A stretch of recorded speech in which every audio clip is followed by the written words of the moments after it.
2022 for negotiations to continue. We understand it's a sort of a stalemate and an agreement is to, the agreement, I beg your pardon, is to postpone the meeting to tomorrow. Again, earlier we mentioned that there were some difficulties finding a suitable venue for this particular meeting. The large size of the negotiation labor unions made it difficult for them to use the particular room that they just finished using yesterday. As we speak now, there's been no deal, and we have adjourned to come back tomorrow at 2 p.m. Yeah, we've not agreed on anything. Well, so far, they've been explaining things to us. We are also explaining things to them. What are they saying? What are you saying? Well, we are still negotiating. So when we finish, we'll get the end result. We have sent our proposals to them, and they want to be at an agreeable zone. But so far, I think the zone we are in is not agreeable. Which zone are you in? So when we get there, we'll cross it. Do you still so tomorrow, we will not ask for 60%. When you look at our proposals, it's about 140%. So I don't know where you're getting that 60% from. Well, we are negotiating, negotiating. We're all being reasonable. And I think everything reflects in our pockets. And we all know the economy. Yeah, so we are being very reasonable. Nothing changed from the previous position that government came with. And we are insisting that until government gets to a realistic zone of possible agreements, then there's nothing to talk about because we can also not sacrifice the lives of our members. We have the Deputy Minister for Employment and Labour Relations, Bright Rekun, who tell us what really transpired. We have seen most of the labour unions storm out. What they tell us that the meeting has been adjourned.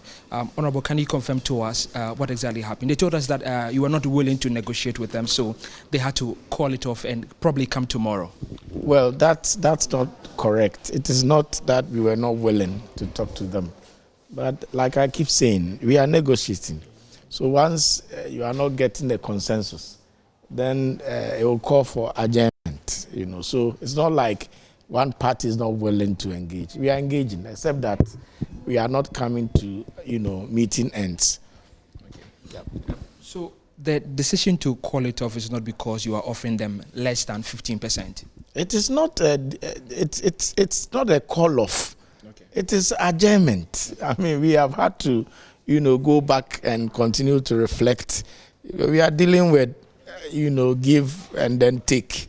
And if you are not coming to ad idem, automatically you then have to adjourn and come back. But the willingness of both parties to engage, as I keep saying, is there. And you could tell that, yes, they wish that they get a certain amount. And we are also saying that we are also considering lots of things. It will be difficult where they are. We need to calm down. They need to, and then we are not getting meeting minds. That is where we are. I'm sure tomorrow, God willing, we'll be able to have a truce. Well, on the back of all those are the reasons why we are meeting almost every day, just to make sure we meet the time and target. And so, I mean, let's hope that we'll complete tomorrow and then the budget will also complete its figures. Time now to check what the latest is after the negotiations today. Michael Papaniashale has been monitoring that, joins us live with updates. Michael, what do you have? So I can see beams of smiles on your face. Oh, yes. When we are negotiating, whether you frown your face or you smile, the objective is for you to get what you want. When you smile, you can get it. When you frown your face, you can also get it. So we are smiling because we know you will ultimately get what you want. So far, what has government been telling you? Government? Yes. Oh, we are on the same page. We have been on the same spot since Friday. The 12%? I have not mentioned any percentage. What I'm saying is that, after we have tabled our proposal and government also gave his proposal, we are still the same way we are. When are you meeting again then? We don't know. We don't know. We don't know.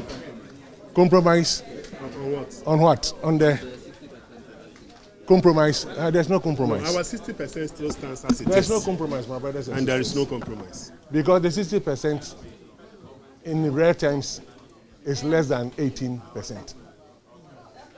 If even the 60% is paid, it means we are taking home less than 18%.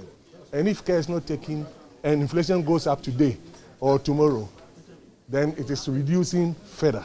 So I think that the earlier you finish these negotiations is better.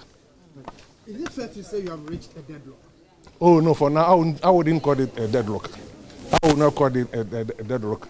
When you say deadlock, then it means that we cannot meet again. Yeah. Then we have to refer the matter to labor, to arbitration or something.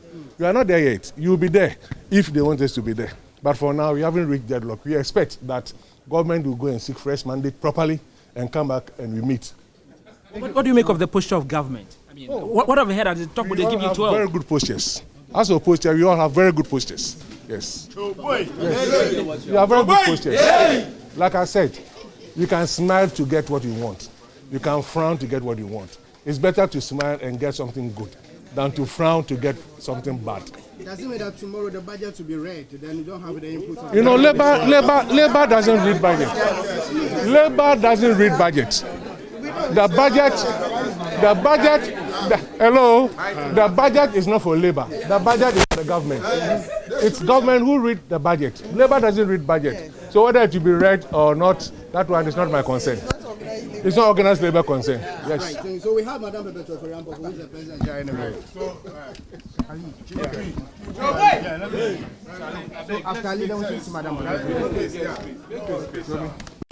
And where government is vis-a-vis our 60% proposal is neither here nor there. And as we've said earlier on, the 60% we've actually come down from about 140% to the 60%.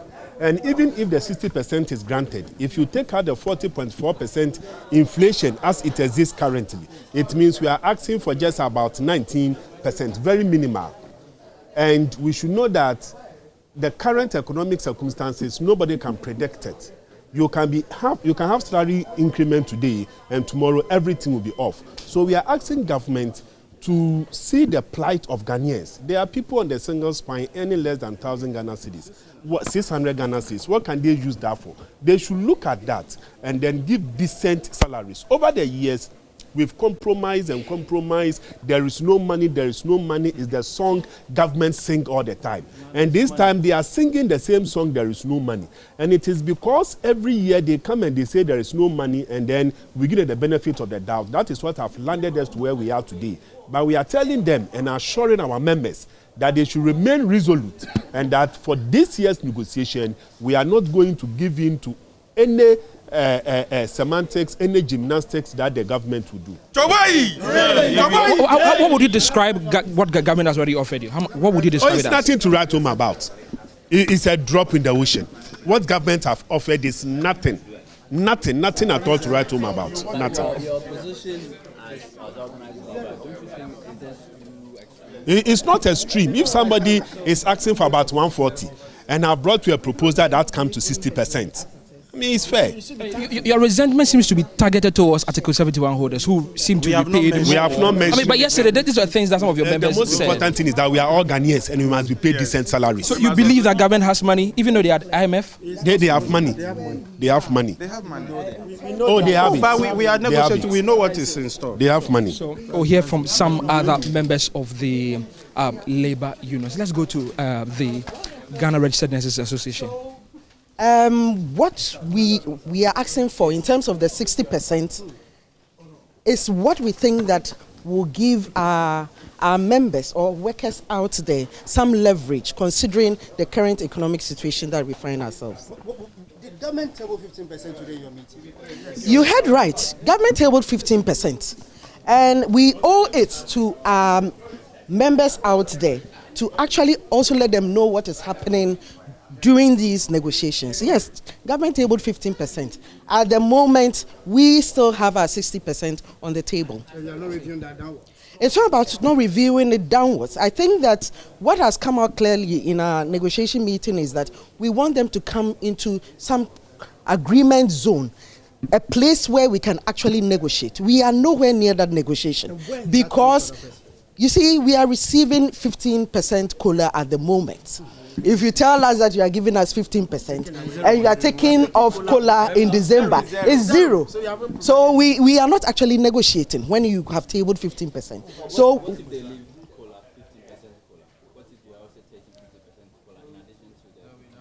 no, we are not there yet. No such communication has been made. As far as we are concerned, there's 15 and there's 60.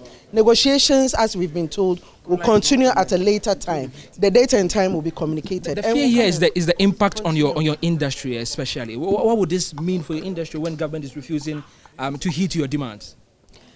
If you want to talk about my industry, we won't finish now. Health sector is bedeviled with a whole lot of problems. As we speak, we have our colleagues who are sitting at home waiting to be employed. We are already even receiving salary, and we don't even know how to manage within what we are. So for somebody who is already sitting home and not receiving any kind of salary, you can imagine.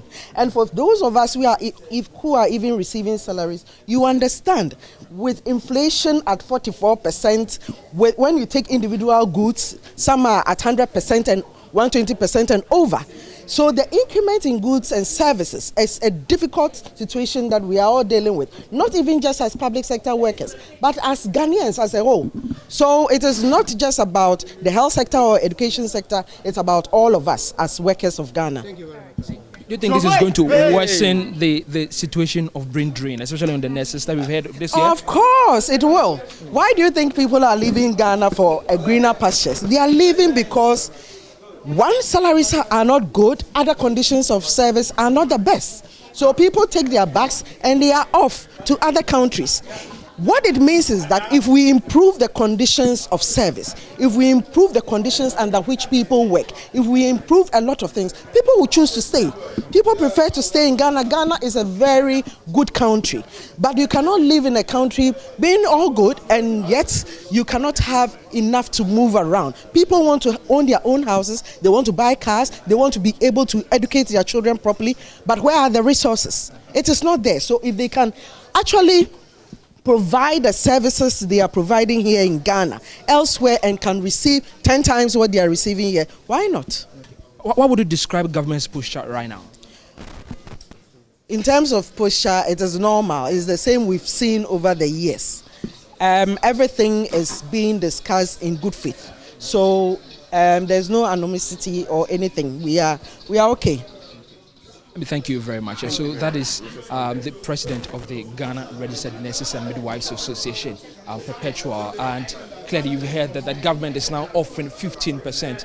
Government started at 8%, we are told, moved to 10%. Yesterday settled at 12%, and on Wednesday, 23rd November 2022, we are hearing 15%. That's what government has decided to offer them. But there's more, though. I'm hearing that the meeting has now been called off. They wouldn't describe it as a standstill, but that's exactly what it is. It's been called off indefinitely with the hopes that it will resume after the budget is read. But the question is, will the budget to be read very soon? What will become the fate of labor unions in the country? We'll be bringing you some more updates when we... Well, my colleague Michael Niashale giving us the latest stat that government is seeking to give 15%, a reason for which meetings have stalled again for the third time just this week alone. So we'll keep our eyes on that and bring you some updates by this time.